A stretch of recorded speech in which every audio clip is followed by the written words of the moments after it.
کل کے دن اپنے اپنے بچوں کی صحت کی دعا، ان کی سلامتی کی دعا اور ان کی بلند نصیبی کی دعا ضرور کیجیے گا کہ پروردگارا ہر ماؤں کے بچوں کو سلامت رکھے، پروردگار انہیں صحت اور سلامتی عطا فرمائے۔ بس عزیزان گرامی، گفتگو کو مختصر کرنا ہے تو ہمارے ائمہ نے بتایا کہ دعا مانگنے کا سلیقہ کیا ہے، اور سب سے زیادہ اگر دعا کسی نے مانگی ہے، دعا کا سلیقہ سکھایا ہے تو ہمارے چوتھے امام سید سجاد علیہ السلام ہے، کہ جنہوں نے صحیفہ سجادیہ میں سلیقہ سکھایا کہ بندہ جو ہے اپنے خدا سے کس طرح راز و نیاز کرے۔ جب کبھی زیادہ پریشانی کا عالم ہو عزیز ہو تو آپ ان کی دعا صحیفہ سجادیہ ضرور پڑھیے، کیونکہ جب آپ اس دعا کی کتاب کو پڑھیں گی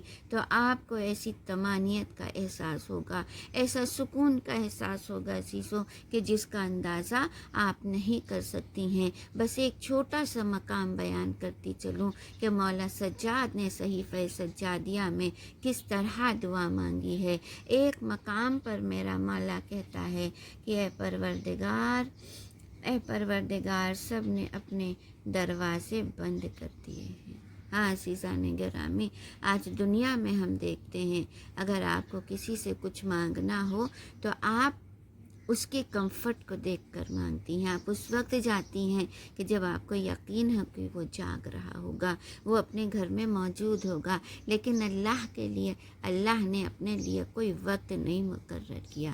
اس نے کہا کہ تم جب چاہو، جس وقت چاہو، جیسے چاہو مجھے آواز دو، چاہے دن کے اجالے میں آواز دو گے، رات کے اندھیرے میں آواز دو گے، خلوت میں آواز دو گے، جلوت میں آواز دو گے، میں ہر مقام پر تمہاری صدا کو سننے کے لیے حاضر رہتا ہوں۔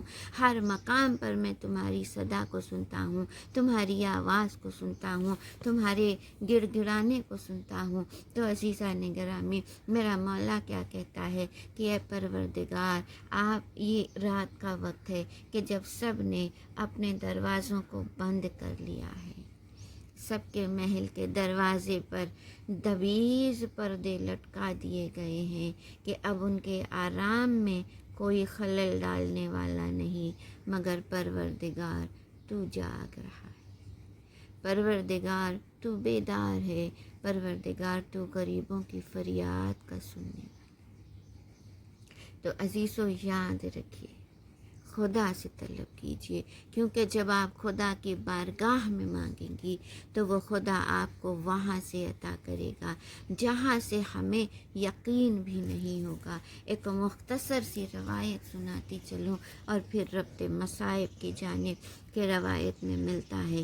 ایران کا ایک تاجر تھا، خوشحال تھا، تجارت کرتا تھا، مگر اتفاق ایسا ہوا کہ ایک مرتبہ اس کا تمام کاروبار بیٹھ گیا۔ آج بھی آپ دیکھیں حالات ایسے ہیں کہ بہت سارے لوگ جو لاک ڈاؤن کی وجہ سے گھر بیٹھے ہوئے ہیں، پریشانیوں میں مبتلا ہیں، تو اس رب کی بارگاہ میں دعا مانگیے، وہ فریاد کو سننے والا ہے، وہ آپ کے لیے وسائل اور ذرائع کا پیدا کرنے والا ہے۔ کہا جب یہ شخص بالکل محتاج ہو گیا، اب اس کے پاس کچھ بھی نہ بچا، تو اس نے لوگوں سے قرض لیا اور قرض لے کر دوبارہ کاروبار شروع کرنا چاہا، مگر شاید مصلحت خدا تھی، کہا وہ پیسے بھی ڈوب گئے، اب وہ بالکل محتاج ہو گیا۔ اور ظاہر سی بات ہے عزیزو، آپ نے دیکھا ہوگا جب غربت کا وقت ہوتا ہے تو لوگ کہتے ہیں نا اپنا سایہ بھی ساتھ چھوڑ۔ جب غربت کا وقت آتا ہے نا عزیزو، اپنے پرائے جو ہیں وہ نہیں پہچانتے ہیں، اپنے پرائے ہو جاتے ہیں عزیزو، اپنے جو ہے ساتھ چھوڑ دیتے ہیں۔ تو پتہ کیا چلا کہ غربت کے وقت میں کوئی کسی کے کام نہیں آتا ہے، اور خصوصاً آج کے دور میں ہم اور آپ جس دور سے گزر رہے ہیں عزیزو، قیامت کا وقت ہے، قیامت کا منظر ہے کہ جب ہم نے سنا ہے روایتوں میں کہ حشر کے میدان میں کوئی کسی کو پہچانے گا نہیں۔ آپ اس دیکھیں کہ اس وبا کی وجہ سے آج جو ہے انسان ایک دوسرے سے دور ہو چکا ہے۔ تو عزیزان گرامی، کہا وہ شخص جب محتاج ہو گیا، اب بڑا پریشان ہے، کئی جگہوں سے قرض طلب کرنے کی کوشش کی مگر کسی نے اسے قرض بھی نہیں دیا، کیونکہ غربت میں جب لوگ یہ جانتے ہیں کہ اب یہ قرض بھی نہیں دے سکتا تو لوگ قرض دینے سے گریز کرتے ہیں۔ اور یاد رکھیے عزیزو کہ اللہ سے ہمیشہ ڈرتے رہیے، کیونکہ چھٹے امام جعفر صادق علیہ السلام اللہم صلی اللہ کہتے ہیں کہ بیماری اور غربت آنے میں دیر نہیں لگتی، اس لیے اللہ سے ڈرتے رہیں، اس کی بارگاہ میں اس سے ربط قائم کیے رہیں۔ کہا اب جب یہ بالکل پریشان ہو گیا تو ظاہر سی بات ہے جب انسان کو کہیں سے سہارا نہیں ملتا ہے تب اسے خدا یاد آتا ہے۔ ایک شب کی تاریکی میں یہ اٹھا اور مسجد گیا۔ مسجد جانے کے بعد اس نے نماز پڑھی اور پھر وہیں بیٹھ کر رات کی تاریکی میں، رات کے اندھیرے میں بیٹھ کر فریاد کرنے لگا، گڑ گڑانے لگا، اللہ کی بارگاہ میں رو کر طلب کرنے لگا۔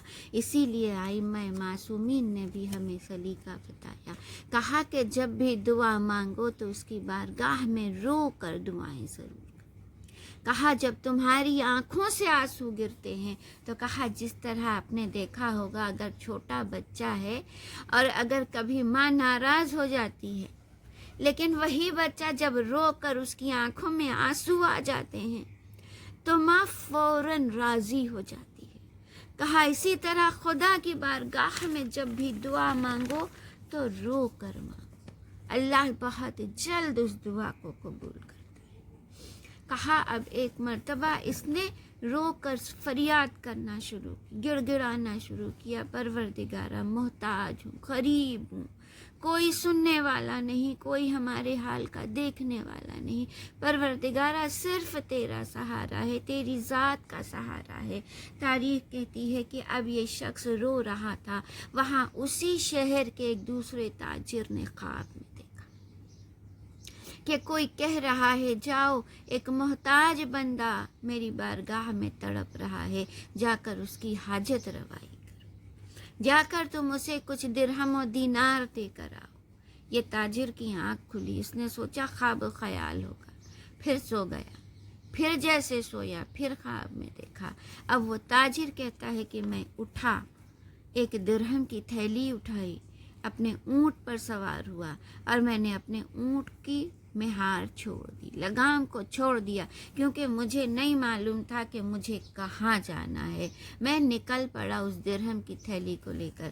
دیکھیے عزیزو، اللہ جب وسائل پیدا کرنا چاہتا ہے وہاں سے وسائل پیدا کر دیتا ہے جہاں ہم اور آپ سوچ بھی نہیں سکتے، ہمارا وہم و گمان بھی نہیں ہوتا۔ اس لیے کبھی بھی اگر مانگنا ہے نا تو بندے سے مت مانگیے گا، خدا سے مانگیے گا، اس کی بارگاہ میں اس کی بارگاہ میں آ کر مانگیے گا تو وہ آپ کو کبھی خالی نہیں پلٹائے گا، کبھی آپ کو خالی نہیں لوٹائے گا۔ کہا اب یہ تاجر کہتا ہے میں نے اونٹ کی مہار چھوڑ دی، اور کہا اونٹ جا کر اسی مسجد کے سامنے رکا جہاں یہ دوسرا تاجر گڑ گڑا رہا تھا، فریاد کر رہا تھا۔ کہا یہ تاجر کہتا ہے اب میں اونٹ سے اترا اور جب مسجد میں داخل ہوا تو میں نے کیا دیکھا، ایک بندہ مومن ہے جو مصلی پر بیٹھا